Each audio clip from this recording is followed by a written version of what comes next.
Classic science fiction series के पुनः आरंभ के बाद नई दुनिया प्लैनेट राइज आज लॉन्च हुई। फ्लू वायरस से हुई वैश्विक आपदा ने धरती की सभ्यता को पूरी तरह बदल दिया है। इंसानों के बीच रिश्ते उलट गए हैं और स्थितियां बदल गई हैं। इंसान इस दुनिया के मालिक बन गए हैं और बाकी लोग गली के। तभी एक रहस्यमयी लड़की नोआ आती है। क्या उसके शरीर का रहस्य इस संकट को पलट सकता है? और इंसान सीरीज की आखिरी लड़ाई 7 साल बाद पुरानी पीढ़ी का महान सम्राट अंततः विदा हो गया।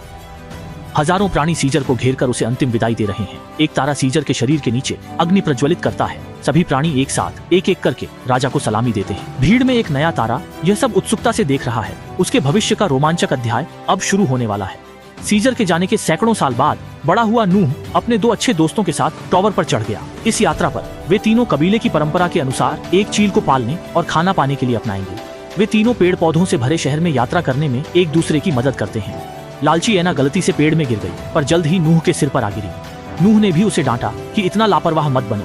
फिर उन तीनों को भीड़ में चील का घोंसला मिल गया। माँ चील के जाने के बाद ही उन्हें पता चला कि घोंसले में सिर्फ 3 अंडे थे। कबीले के नियम के अनुसार सभी अंडे नहीं लिए जा सकते थे ताकि चील का वंश चलता रहे। इसलिए नूह ने यह मौका अपने दोस्तों को देने का फैसला किया, क्योंकि वे जल्द ही माता पिता बनने वाले थे। थोड़ी देर सोचने के बाद सोना ने पहला चील का अंडा उठा लिया। ऐना ने भी जल्दी से दूसरा चील का अंडा उठा लिया। आखिरी ईगल अंडे को देखकर नूह ने उदास भाव दिखाया। सोना ने नूह को सांत्वना दी और उम्मीद जताई कि वह इस ईगल को पाल सकेगा। पर नूह के लिए ईगल अंडा पाना वयस्क होने का प्रतीक था। अगर उसका अपना ईगल न होता तो वह कभी जनजाति में सिर नहीं उठा पाता। तभी आकाश में सीटी बजी और वे नूह को भूलकर दूसरा ईगल घोंसला ढूंढने लगे। तीनों तुरंत ईगल के घोंसले की ओर भागे और रास्ते में रुक गए। ईगल की नजर में 2 छोटे दोस्तों को देखकर वे पीछे हटने लगे। सिर्फ नूह पास आया और एक लोहे की छड़ी निकाली। सोना के मना करने पर भी वह दीवार पर चढ़ने लगा। नूह ने घोंसले में ईगल अंडा देखा पर खुश नहीं था। सीटी की आवाज ने उसे सचेत कर दिया। माँ नूह के प्रति इतनी कठोर थी कि वह चील के घोंसले से गिर गया। हिलते और गिरते मंच पर नूह चिकनी सतह पकड़ने को जूझा, पर व्यर्थ था। 2 छोटे दोस्त लगातार सोच रहे थे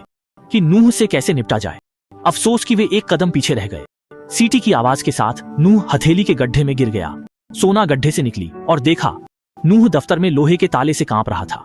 नूह ने चील का अंडा निकाला और दोस्तों को दिखाया। तीनों घुड़सवारी से लौटकर जाने को थे। सोना ने अचानक देखा कि उनके आसपास और लोग थे। नूह ने पाया कि उसका कंबल गायब था। पीछे से सीटी ने तीनों को चौकन्ना कर दिया। तीनों ने जल्द ही अनचाहे मेहमान का ठिकाना ढूंढ लिया। सीटी की आवाज गूंजी और अनचाहा मेहमान जंगल की गहराइयों में भाग गया। नूह का समूह भी दोनों दलों के साथ तेजी से आगे बढ़ा। तुम मेरा पीछा करो, मैं घने पेड़ों के बीच से गुजरने की हिम्मत रखता हूँ। तीनों एक सुरंग के सामने रुके। एनाया का हाथ धीरे धीरे पेड़ पर टंगे कंबल की ओर बढ़ रहा था। नूह और सोना पीछे थे, उसकी रक्षा कर रहे थे।